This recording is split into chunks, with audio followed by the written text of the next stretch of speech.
Assalamualaikum warahmatullahi wabarakatuh. Innal hamdalillah nahmaduhu wa nasta'inuhu wa nastaghfiruh wa na'udzu billahi min shururi anfusina wa sayyiati a'malina. Man yahdihillahu fala mudilla lahu wa man yudlil fala hadiya lahu. Ashhadu an la ilaha illallah wahdahu la syarika lahu wa ashhadu anna Muhammadan 'abduhu wa rasuluh. Allahumma salli wa sallim wa barik alaihi wa ala alihi wa ashabihi wa man sara ala nahjihi ila yaumil qiyamati, amma ba'd. Jemaah yang dirahmati oleh Allah Subhanahu wa taala, alhamdulillah tiada hentinya kita memuja dan memuji Allah Subhanahu wa taala, bersyukur kepada Allah Subhanahu wa taala atas segala limpahan rahmatnya, segala limpahan nikmatnya yang senantiasa Allah Subhanahu wa taala berikan kepada kita semua. Nikmat iman, nikmat Islam yang merupakan nikmat yang paling besar yang Allah Subhanahu wa taala karuniakan kepada kita. Patut dan wajib untuk kita syukuri bersama, karena tidak semua hamba-hamba Allah Subhanahu wa taala diberikan kenikmatan yang paling besar tersebut. Salawat serta salam selalu tercurah limpahkan kepada Nabiullah Muhammad sallallahu alaihi wasallam, Nabi yang Allah Subhanahu wa taala utus untuk li'i'la'i kalimati tauhid, li'i'lali kalimati la ilaha illallah, untuk meninggikan, untuk mendakwahkan kepada semua manusia agar senantiasa mentauhidkan Allah Subhanahu wa taala, agar senantiasa bersyahadat, mempersaksikan melalui lisannya, meyakini di dalam hatinya, begitupun mengamalkan di dalam kehidupan sehari-hari kandungan-kandungan dari la ilaha illallah. Jemaah yang dirahmati oleh Allah Subhanahu wa taala, kita kembali melanjutkan pembahasan kita berkenaan dengan penggalan yang kedua dari hadis Nabi sallallahu alaihi wasallam yang mulia, man syahida an la ilaha illallah wahdahu la syarika lah wa anna Muhammadan 'abduhu wa rasuluh. Kita membahas tentang wa anna Muhammadan 'abduhu wa rasuluh, bahwasanya Nabiullah Muhammad sallallahu alaihi wasallam adalah merupakan hambanya Allah Subhanahu wa taala, juga merupakan rasulnya Allah Subhanahu wa taala. Ini menekankan kepada kita semua bahwa tidak boleh melakukan al-ifrat ataupun at-tafrid berkenaan dengan hak-haknya Nabi sallallahu alaihi wasallam. Kita harus bersikap adil kepada beliau. Beliau adalah hambanya Allah Subhanahu wa taala, artinya beliau bukanlah seorang yang disembah, bukanlah zat yang disembah, maka tidak boleh kita memberikan sifat-sifat uluhiyah, begitupun sifat-sifat rububiyah atau sebagian dari sifat-sifat uluhiyah dan rububiyah kepada beliau sallallahu alaihi wasallam. Di samping itu, kita juga meyakini, kita juga mempersaksikan, beriman bahwasanya beliau adalah Rasulullah sallallahu alaihi wasallam, utusannya Allah Subhanahu wa taala. Beliau memang adalah manusia biasa sebagaimana kita juga merupakan manusia biasa. Tapi ada yang merupakan keistimewaan yang Allah Subhanahu wa taala berikan kepada beliau sallallahu alaihi wasallam. Beliau menerima wahyu langsung dari Allah Subhanahu wa taala yang menjelaskan, membuktikan kepada kita semua bahwa beliau merupakan salah satu utusan dari utusan-utusan Allah Subhanahu wa taala yang mendakwahkan kepada kita semua, walaqad ba'atsna fi kulli ummatin rasula an i'budullaha wajtanibut taghut. Sungguh kata Allah Subhanahu wa taala, kami telah utus bagi setiap umat, dan di antara yang diutus oleh Allah Subhanahu wa taala adalah Nabi Muhammad sallallahu alaihi wasallam. Risalah yang dibawa, yang didakwahkan kepada manusia adalah ani'budullaha wajtanibut taghut, agar kita senantiasa mengesahkan Allah Subhanahu wa taala, mentauhidkan Allah Subhanahu wa taala pada setiap ibadah-ibadah yang kita lakukan, dan meninggalkan segala bentuk peribadatan kepada selain Allah Subhanahu wa taala. Ini risalah yang menjadi tugas utama Nabiullah Muhammad sallallahu alaihi wasallam untuk disampaikan kepada kita semua. Ini risalahnya beliau, maka jangan sampai risalah tersebut kita mengkhianatinya sehingga kita memberikan hak yang tidak semestinya kepada beliau sallallahu alaihi wasallam, di mana sebagian dari saudara-saudara kita memberikan sebagian dari hak-hak rububiyah, begitupun hak-hak uluhiyah kepada beliau sallallahu alaihi wasallam. Selanjutnya jamaah yang dirahmati oleh Allah Subhanahu wa taala, setelah kita menggambarkan bagaimana Nabi sallallahu alaihi wasallam sebagai rasulnya Allah Subhanahu wa taala diberikan cobaan juga oleh Allah Subhanahu wa taala, diberikan ujian oleh Allah Subhanahu wa taala, bahkan ujian-ujian yang paling besar yang Allah Subhanahu wa taala berikan kepada hamba-hambanya itu diberikan kepada rasul-rasulnya, diberikan kepada nabi-nabi Allah Subhanahu wa taala. Dan di sini digambarkan fasabar sallallahu alaihi wasallam hatta fatahullahu alaihi. Maka beliau sallallahu alaihi wasallam dalam menghadapi ujian yang Allah Subhanahu wa taala senantiasa berikan kepada beliau, beliau bersabar sampai Allah Subhanahu wa taala menunjukkan pertolongannya.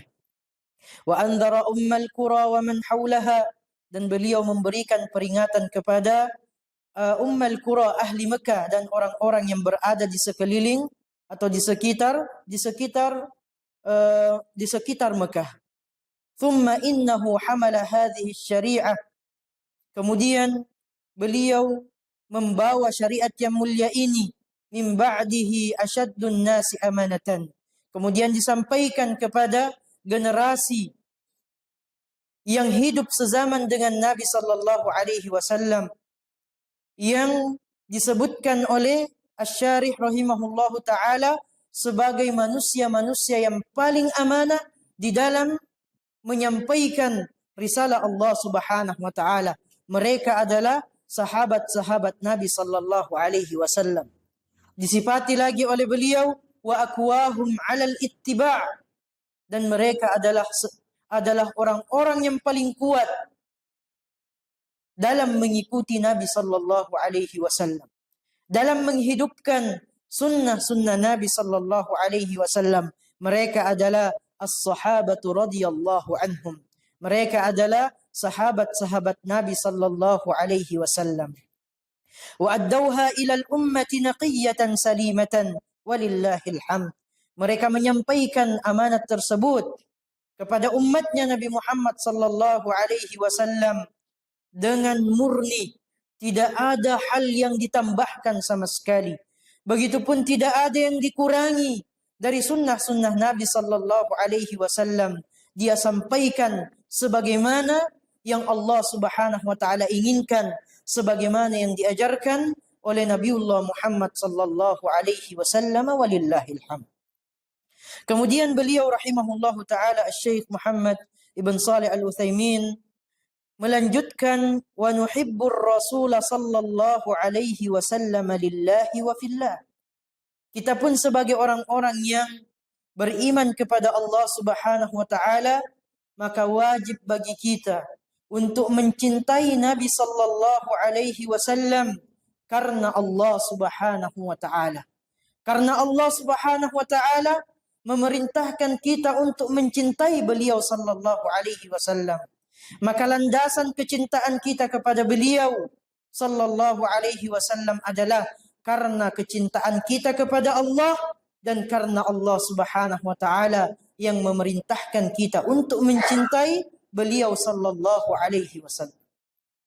Fahubbur Rasul sallallahu alaihi wasallam min hubbillah. Maka mencintai Nabi sallallahu alaihi wasallam termasuk mencintai Allah Subhanahu wa taala. Kalau kita mengaku mencintai Allah Subhanahu wa taala, maka di antara bentuk aplikasinya, bentuk realisasi di dalam kehidupan kita sehari-hari, maka wajib bagi kita untuk mencintai Nabi sallallahu alaihi wasallam. Bahkan wajib bagi kita wa nuqaddimuhu ala anfusina wa ahlina wa auladina wan nasi ajma'in. Kita mendahulukan kecintaan kita kepada Rasulullah sallallahu alaihi wasallam dibandingkan kecintaan kita kepada diri kita sendiri. Bahkan dibandingkan kecintaan kita kepada keluarga kita, kepada anak-anak kita, kepada istri kita. Wan nasi ajma'in. Begitupun kita mendahulukan kecintaan kita kepada Nabi sallallahu alaihi wasallam dibandingkan semua manusia. Dan inilah yang merupakan perintah Allah Subhanahu wa taala kepada kita semua, baik melalui Al-Qur'an, begitupun melalui sunnah-sunnah Nabi sallallahu alaihi wasallam. Allah Subhanahu wa taala berfirman, "Qul in kuntum tuhibbunallah fattabi'uni yuhibbukumullah wa yaghfir lakum dzunubakum wallahu ghafurur rahim." Katakanlah, perintah yang turun kepada Nabiullah Muhammad sallallahu alaihi wasallam. Katakanlah kepada umatmu, ya Muhammad, in kuntum tuhibbunallah. Jika kalian benar-benar cinta kepada Allah Subhanahu wa taala, mencintai Allah tabaraka wa taala, fattabi'uni, maka hendaknya kalian mengikutiku, kata Nabi sallallahu alaihi wasallam. Dan tidak mungkin kita memurnikan pengikutan kita kepada Nabi sallallahu alaihi wasallam tanpa kita mencintai beliau sebagaimana kita mencintai Allah Subhanahu wa taala, atau sebagaimana Allah Subhanahu wa taala memerintahkan kita untuk mencintai beliau sallallahu alaihi wasallam. Barulah dengan mengikuti Nabi, mencintai Nabi sallallahu alaihi wasallam, maka kemuliaan yang Allah Subhanahu wa taala sebutkan di akhir ayat tersebut akan kita capai. Yaghfir lakum dzunubakum, maka Allah Subhanahu wa taala akan mengampuni dosa-dosa kita. Tidak ada di antara manusia yang tidak pernah bermaksiat kepada Allah Subhanahu wa taala. Maka kita semua mengharapkan ampunan dari Allah Subhanahu wa taala. Di antara yang mendatangkan ampunannya Allah Subhanahu wa taala adalah mengikuti Nabi sallallahu alaihi wasallam, mencintai Nabi sallallahu alaihi wasallam. Dan kita meyakini bersama jamaah yang dirahmati oleh Allah Subhanahu wa taala, hanya Allah lah zat yang maha mengampuni dosa-dosa hambanya. Hanya Allah lah zat yang maha menyayangi, mengasihi hamba-hambanya. Dan ikhwan yang dirahmati oleh Allah Subhanahu wa taala, dari sahabat yang mulia Anas bin Malik radhiyallahu taala anhu menjelaskan bagaimana semestinya kita mencintai Nabi sallallahu alaihi wasallam. Sebagaimana yang disampaikan oleh Nabi sallallahu alaihi wasallam, la yu'minu ahadukum, tidaklah beriman salah seorang di antara kalian. Nabi sallallahu alaihi wasallam menafikan keimanan bagi seseorang yang hatta akuna ahabba ilaihi min walidihi wa waladihi wan nasi ajma'in. Sampai kata Nabi sallallahu alaihi wasallam, dia cintai melebihi kecintaannya kepada kedua orang tuanya. Melebihi kecintaannya kepada anak-anaknya, dan melebihi kecintaannya kepada semua manusia. Maka kecintaan kita kepada Nabi sallallahu alaihi wasallam harus melebihi kecintaan kita kepada kedua orang tua kita. Bagaimana Allah Subhanahu wa taala sering sekali mengulang-ulang di dalam Al-Qur'an, seorang anak harus berbakti kepada kedua orang tuanya, dan tidak mungkin berbakti kepada kedua orang tua tanpa mencintai mereka berdua. Namun kata Nabi sallallahu alaihi wasallam, dan tentunya ini merupakan wahyu yang datangnya dari Allah Subhanahu wa taala, kedudukan beliau kecintaan kita kepada beliau sallallahu alaihi wasallam harus melebihi kecintaan kita kepada kedua orang tua kita. Dan kecintaan kita kepada Nabi sallallahu alaihi wasallam harus melebihi kecintaan kita kepada anak-anak kita. Orang tua sangat mengerti, sangat paham bagaimana kadarnya, bagaimana besarnya kecintaan mereka kepada anak-anaknya. Namun bagaimanapun besarnya kecintaan kita kepada anak-anak kita, jamaah yang dirahmati oleh Allah Subhanahu wa taala, tetap harus kita menempatkan kecintaan kita kepada Nabi sallallahu alaihi wasallam melebihi kecintaan kita terhadap anak-anak, terhadap anak-anak kita. Dan Nabi sallallahu alaihi wasallam menjelaskan wan nasi ajma'in. Begitupun kita harus mencintai Nabi sallallahu alaihi wasallam dibandingkan semua manusia. Di riwayat yang lain jamaah yang dirahmati oleh Allah Subhanahu wa taala, sebagaimana diriwayatkan oleh Imam Al-Bukhari dari sahabat yang mulia Abdullah ibn Hisham radhiyallahu taala anhu, qala Umar lin Nabi sallallahu alaihi wasallam, suatu ketika Umar radhiyallahu taala anhu berkata kepada Nabi sallallahu alaihi wasallam, "Ya Rasulullah, la anta ahabbu ilayya min kulli syai'in illa min nafsi." Umar berkata kepada Nabi sallallahu alaihi wasallam, "Ya Rasulullah, sungguh engkau adalah orang yang paling aku cintai. Orang yang paling aku cintai dari segala sesuatu kecuali diriku sendiri." Kecuali diriku sendiri. Ini yang disampaikan oleh Umar radhiyallahu taala anhu kepada Nabi sallallahu alaihi wasallam, menggunakan kalimat takkid, penguatan. Sungguh engkau ya Rasulullah lebih aku cintai dari segala sesuatu kecuali diriku sendiri.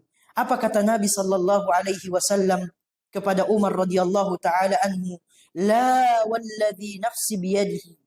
Tidak wahai Umar, sungguh demi yang jiwaku berada di genggamannya. Nabi sallallahu alaihi wasallam bersumpah, demi Allah Subhanahu wa taala, hatta akuna ahabba ilaika min nafsik. Yang benar adalah engkau harus mencintaiku bahkan lebih besar kecintaanmu dari dirimu sendiri. Dari dirimu sendiri. Faqala lahu Umar, maka lihatlah bagaimana sahabat-sahabat Nabi sallallahu alaihi wasallam yang mulia, tatkala ada yang disampaikan oleh Nabi sallallahu alaihi wasallam berkenaan dengan perintah ataupun berkenaan dengan larangan, tidak ada sama sekali bentuk protes yang keluar dari mereka.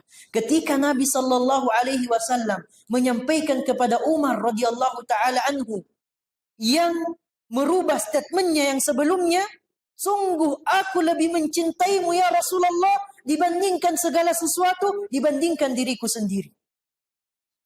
Tapi kata Nabi sallallahu alaihi wasallam, la walladhi nafsi biyadi. Sungguh demi yang jiwaku berada di dalam genggamannya, demi Allah, yang benar adalah engkau harus mencintaiku bahkan melebihi dirimu sendiri. Maka langsung dirubah. Umar radhiyallahu taala anhu merubah pendiriannya. La anta ahabbu ilayya min nafsi. Langsung kemudian Umar radhiyallahu taala anhu mengatakan kepada Nabi sallallahu alaihi wasallam, kalau seperti itu ya Rasulullah, la anta ahabbu ilayya hatta min nafsi. Maka sungguh engkau lebih aku cintai bahkan dibandingkan diriku sendiri. Maka kata Nabi sallallahu alaihi wasallam, al-ana ya Umar.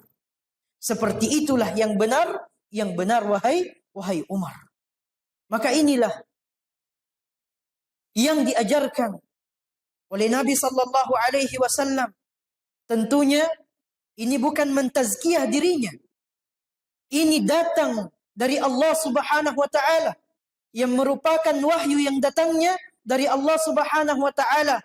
Bagaimana semestinya setiap mukmin harus mencintai beliau sallallahu alaihi wasallam melebihi kecintaannya kepada kedua orang tuanya, kepada anak-anaknya, kepada semua manusia, hatta kepada dirinya sendiri. Hatta kepada dirinya sendiri. Seperti itulah kecintaan seorang mukmin sejati kepada Nabiullah Muhammad sallallahu alaihi wasallam.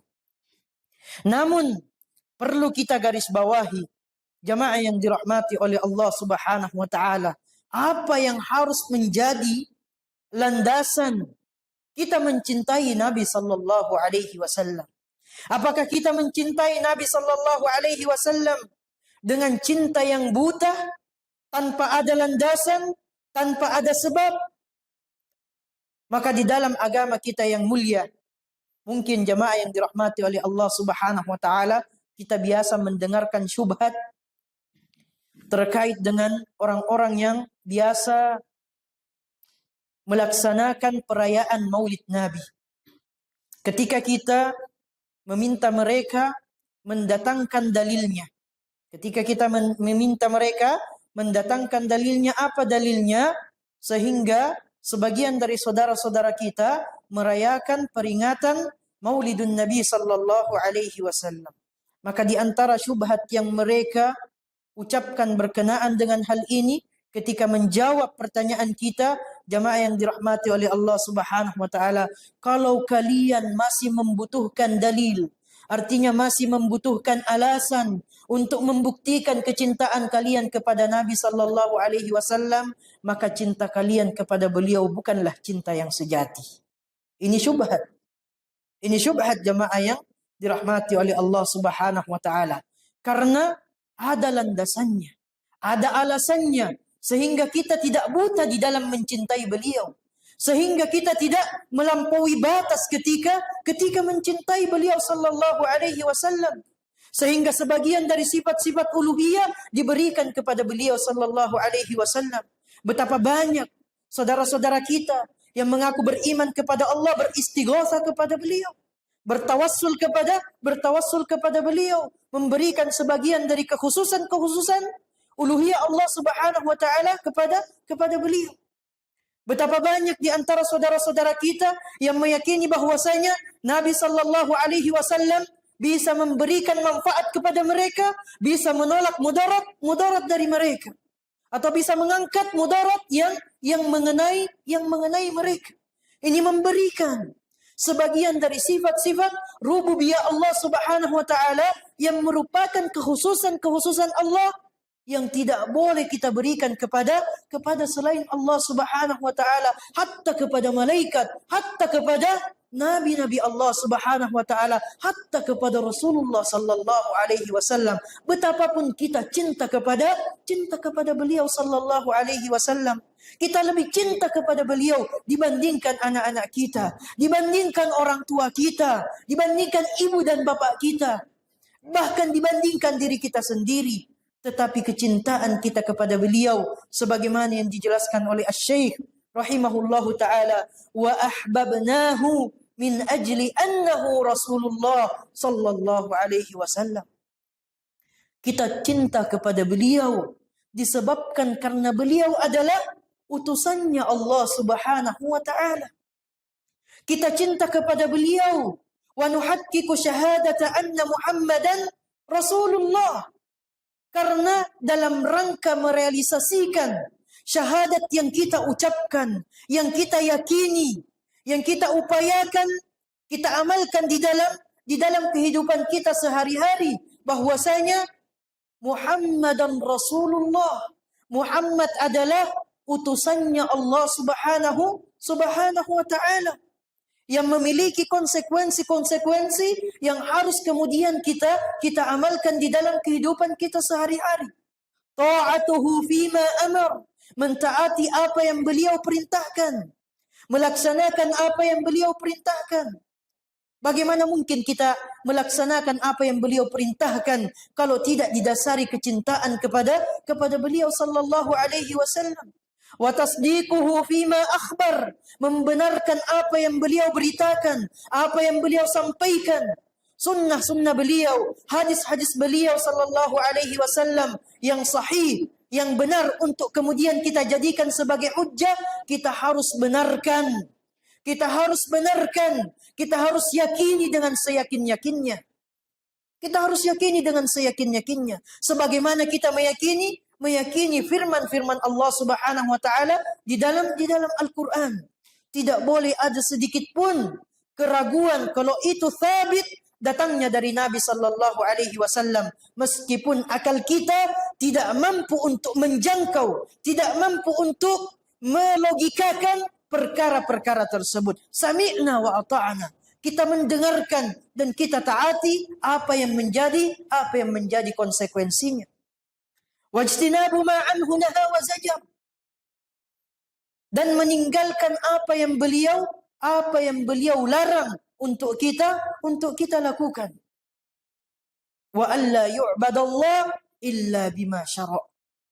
Dan kita tidak boleh menyembah Allah Subhanahu wa taala kecuali dengan syariat yang diajarkan oleh beliau sallallahu alaihi wasallam. Oleh beliau sallallahu alaihi wasallam. Makanya wa dzalika bi an na'taqida dzalika bi qulubina. Maka beriman kepada Nabi sallallahu alaihi wasallam dengan iman yang benar, kita meyakini keimanan tersebut di dalam hati kita. Kita meyakini wa asyhadu anna Muhammadan Rasulullah atau wa asyhadu anna Muhammadan abduhu wa rasuluh. Kita yakini dengan seyakin-yakinnya di dalam hati kita syahadat tersebut. Wa na'tarifu bihi bi alsinatina. Kita pun mengikrarkan syahadat tersebut melalui lisan-lisan kita. Melalui lisan-lisan kita. Kita katakan, kita ucapkan, kita ikrarkan. Wa ashhadu anna Muhammadan abduhu wa rasuluh. Kita bersaksi bahwa Muhammad adalah hambanya Allah sekaligus Rasulnya Allah Subhanahu wa ta'ala. Ketika kita mengikrarkan hal ini, maka konsekuensinya harus kita jalankan. Beliau adalah hamba Allah, beliau bukanlah ma'luh, bukanlah zat yang disembah. Maka berikanlah haknya yang semestinya.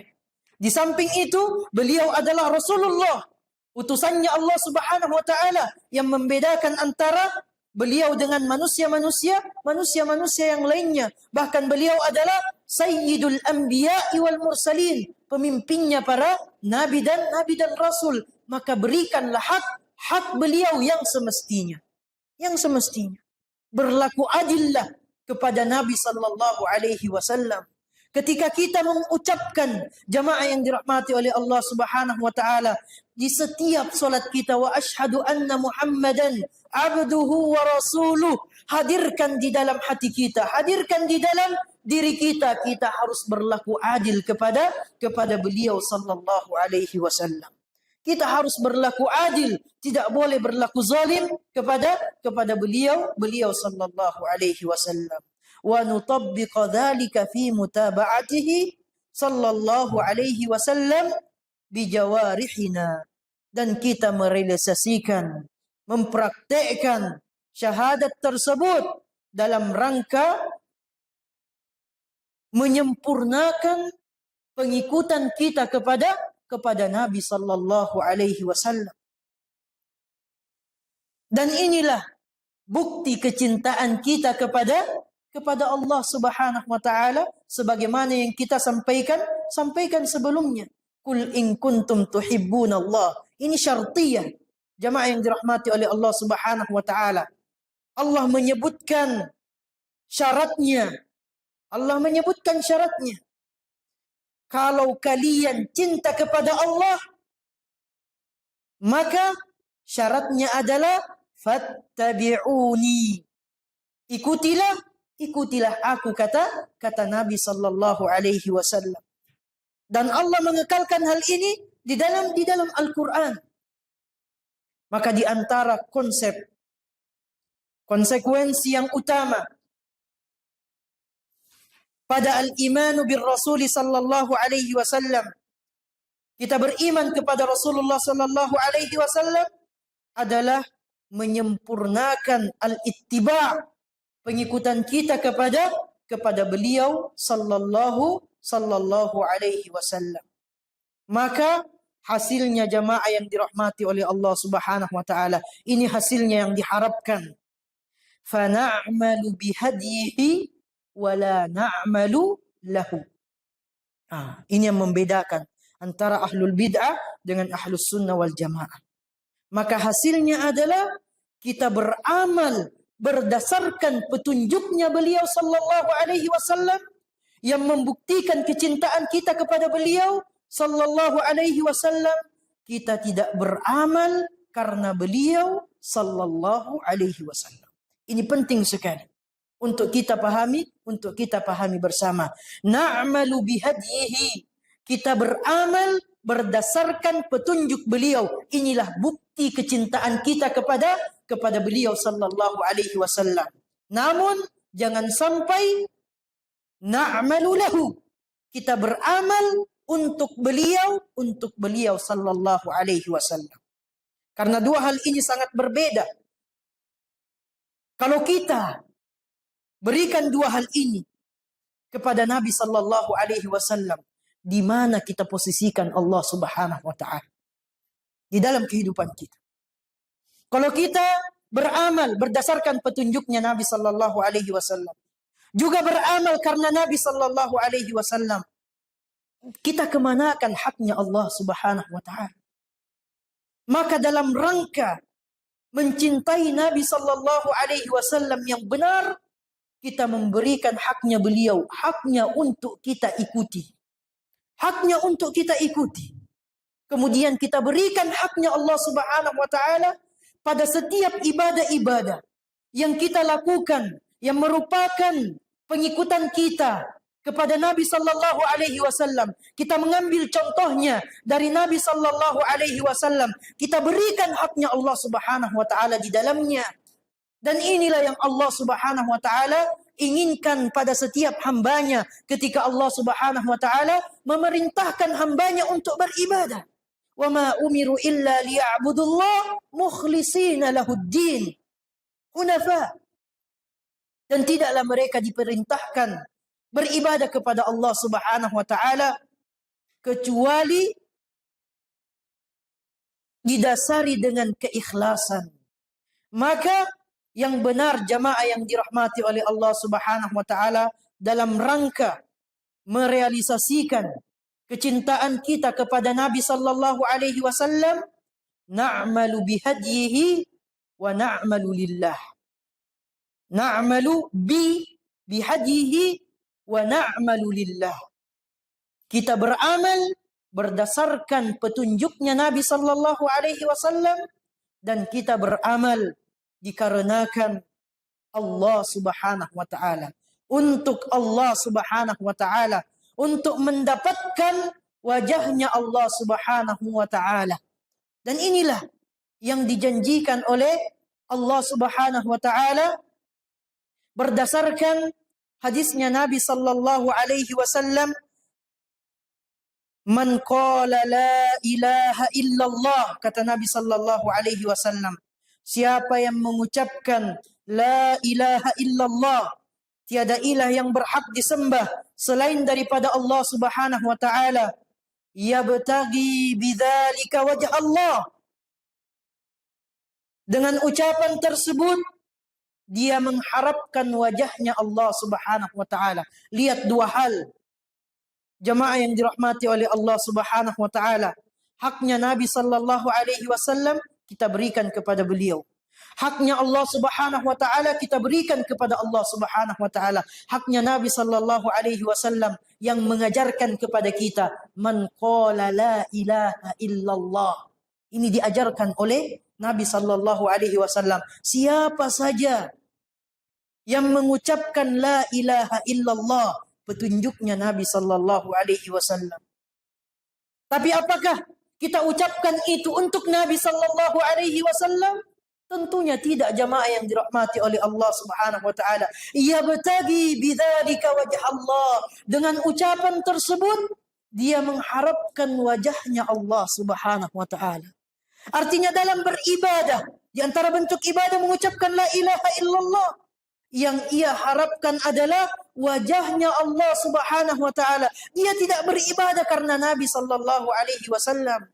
Dia beribadah karena itu merupakan petunjuknya Nabi, dan dia beribadah untuk Allah Subhanahu wa taala, maka barulah dia mendapatkan keutamaan yang Nabi sallallahu alaihi wasallam sebutkan di dalam hadis tersebut. Harramallahu alaihi nar.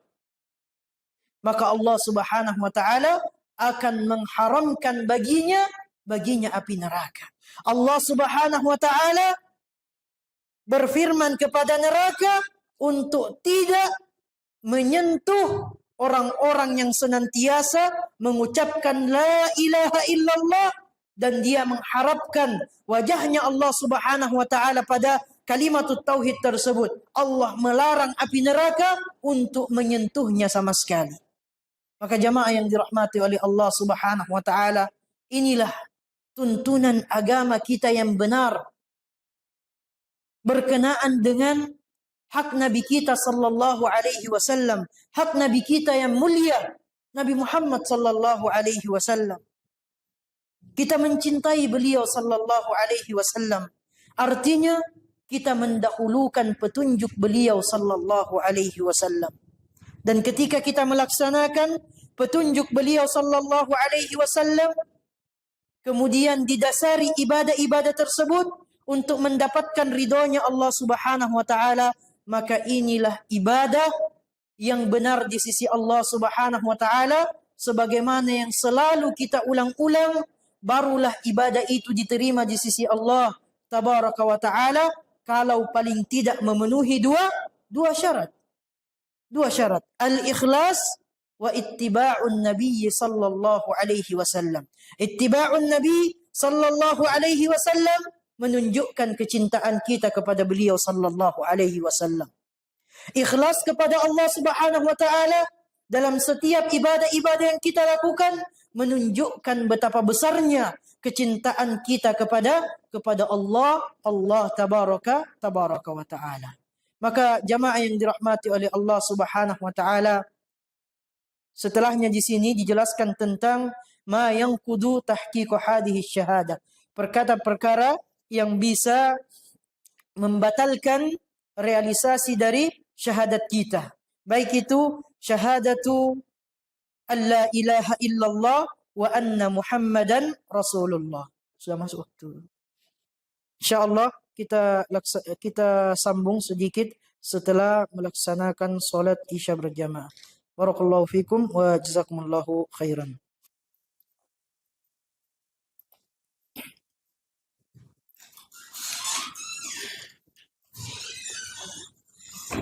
Bismillah, alhamdulillah, hamdan katsiran tayyiban mubarakan fihi kama yuhibbu rabbuna wa yarda. Asyhadu an la ilaha illallah wahdahu la syarika lah wa asyhadu anna Muhammadan abduhu wa rasuluh. Amma ba'du. Asy-Syarih Asy-Syaikh Muhammad bin Shalih Al-Utsaimin rahimahullahu taala melanjutkan penjelasannya. Amma ma yanqudu tahqiq hadhihi syahadah. Adapun perkara-perkara yang bisa membatalkan realisasi dari syahadat kita, jamaah yang dirahmati oleh Allah Subhanahu wa taala, ini secara umum, secara global, bukan secara terperinci. Kalau secara terperinci lebih banyak daripada yang disebutkan di sini. Secara global, yang pertama adalah fi'lul ma'asi. Fi'lul ma'asi. Melakukan maksiat-maksiat kepada Allah Subhanahu wa taala. Fal ma'siyatu naqsun fi tahqiqi hadhihi syahadah. Maka maksiat merupakan kekurangan yang bisa menyebabkan tahqiq realisasi syahadat kita berkurang di sisi Allah Subhanahu wa taala. Bermaksiat kepada Allah Subhanahu wa taala. Kenapa? Jamaah yang dirahmati oleh Allah Subhanahu wa taala, li'annaka kharajta bima'siyatika min ittiba'in nabiy sallallahu alaihi wasallam. Penjelasannya adalah karena kalau kita melakukan maksiat kepada Allah Subhanahu wa taala, ketika kita melakukan maksiat tersebut, kita sedang keluar dari pengikutan kita terhadap Nabi sallallahu alaihi wasallam. Kita melanggar konsekuensi dari syahadat kita kepada Nabi Muhammad sallallahu alaihi wasallam. Kita melanggar. Di antara konsekuensinya ta'atuhu fima amar. Mentaati apa yang beliau perintahkan. Wajtinabu ma anhu naha wa zajar. Meninggalkan apa yang beliau larang. Maka ketika kita melakukan apa yang dilarang atau meninggalkan apa yang diperintahkan, khususnya perkara-perkara yang wajib, pada saat itu kita keluar dari pengikutan terhadap Nabi sallallahu alaihi wasallam. Namun secara terperinci, jamaah yang dirahmati oleh Allah Subhanahu wa taala, fi'lul ma'asi ini ada naqidun lil iman, ada ghairu naqidin lil iman. Ada yang membatalkan keimanan secara keseluruhan, ada yang mengurangi nilai keimanan. Dia yang selevel dengan syirik besar dan yang selevel dengannya ini naqidun lil imani bil kulliyah. Ini menghapus keimanan secara keseluruhan.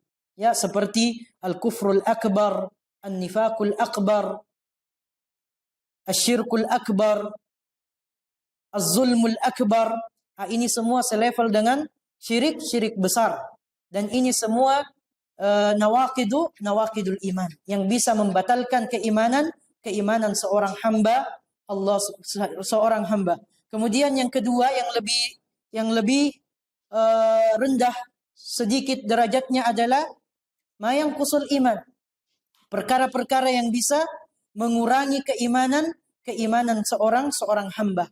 Karena bagaimanapun kita seorang yang beriman kepada Allah Subhanahu wa taala, keyakinannya Ahlus Sunnah wal Jamaah, al-imanu yazidu wa yanqus.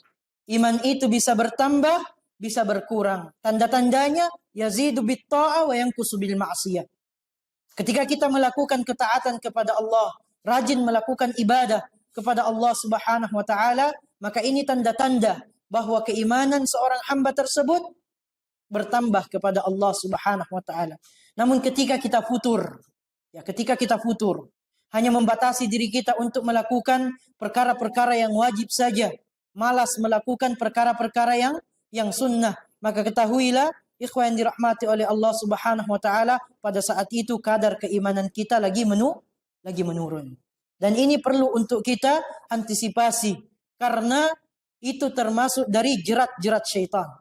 Itu termasuk dari jerat-jerat syaitan yang paling banyak menjangkiti orang-orang yang beriman kepada Allah Subhanahu wa taala, di samping jerat bid'ah yang akan kita jelaskan pada perkara-perkara yang kedua. Ya, yang kedua, jamaah yang dirahmati oleh Allah Subhanahu wa taala, yang bisa membatalkan realisasi dari syahadat kita adalah al-ibtida'u fid dini ma laysa minhu.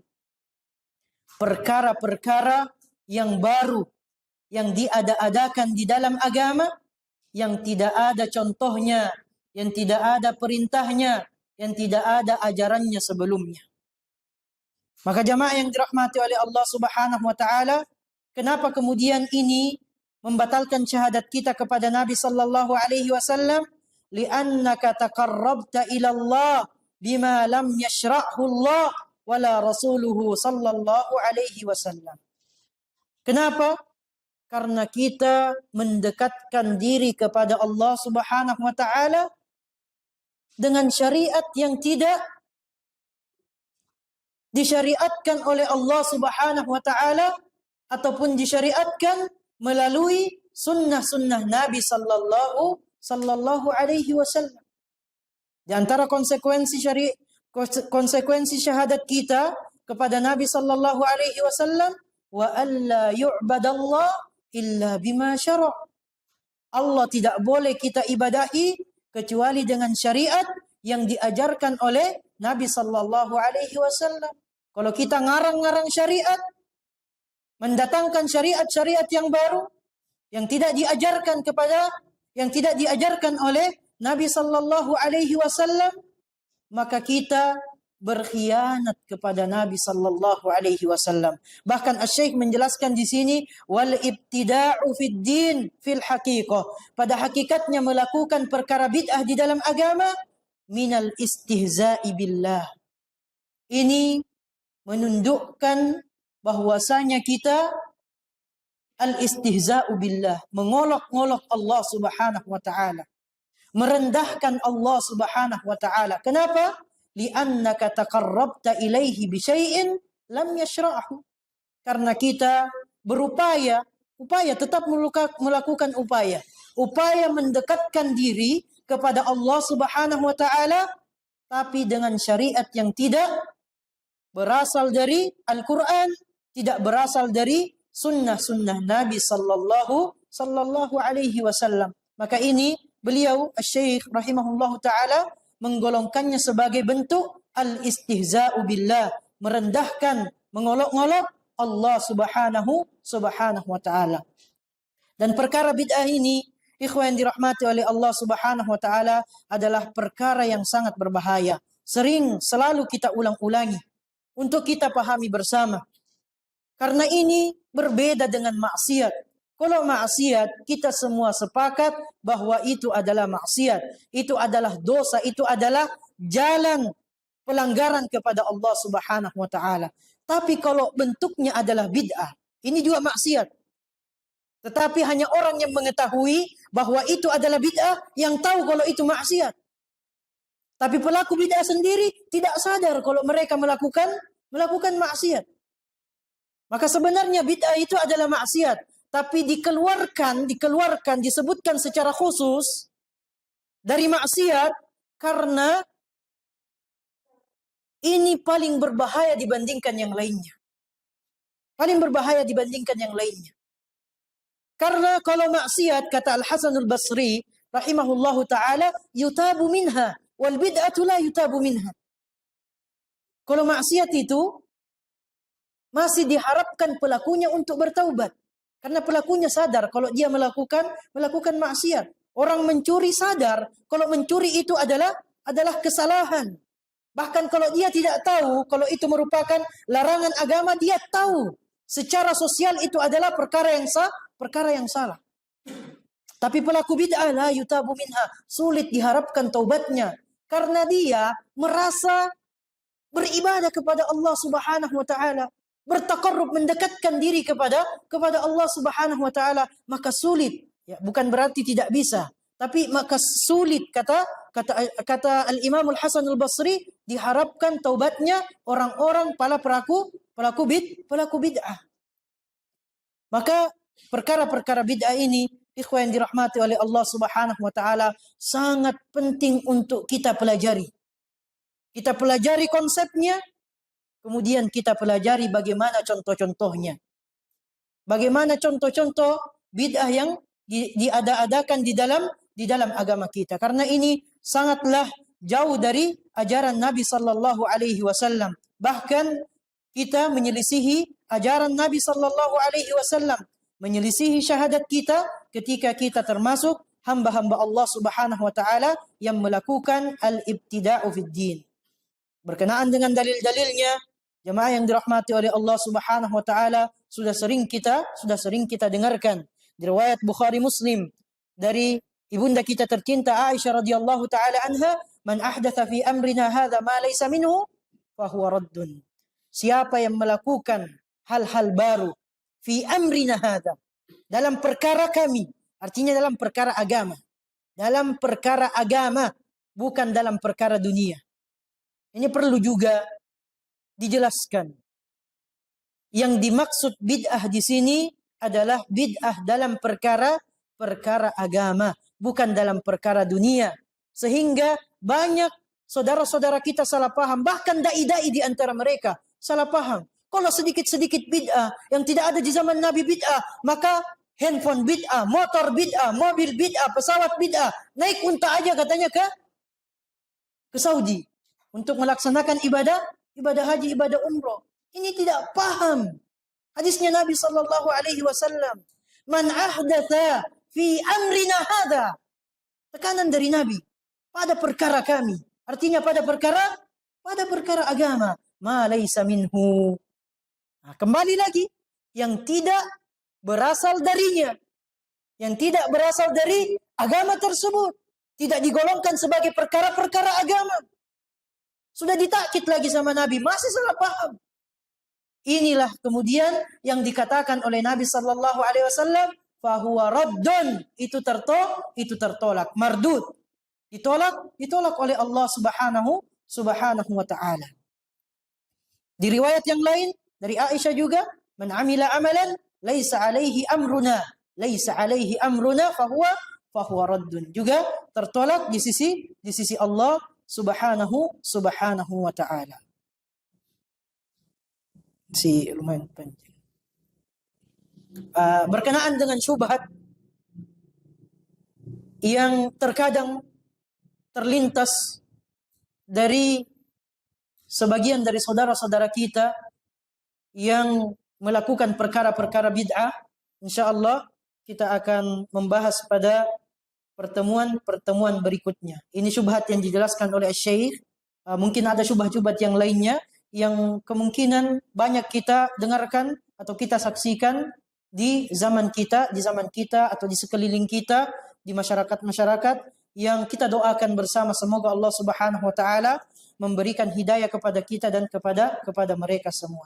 Jemaah yang dirahmati oleh Allah Subhanahu wa taala, mungkin itu dulu yang bisa kami sampaikan di pertemuan kali ini. Semoga Allah Subhanahu wa taala senantiasa mengaruniakan kepada kita semua ilmu yang bermanfaat, ilmu yang bisa untuk kemudian kita amalkan, kita dakwahkan, dan insya Allah melahirkan sifat kesabaran kepada kita semua dalam rangka menuntut ilmu, mengamalkan ilmu, mendakwahkan ilmu.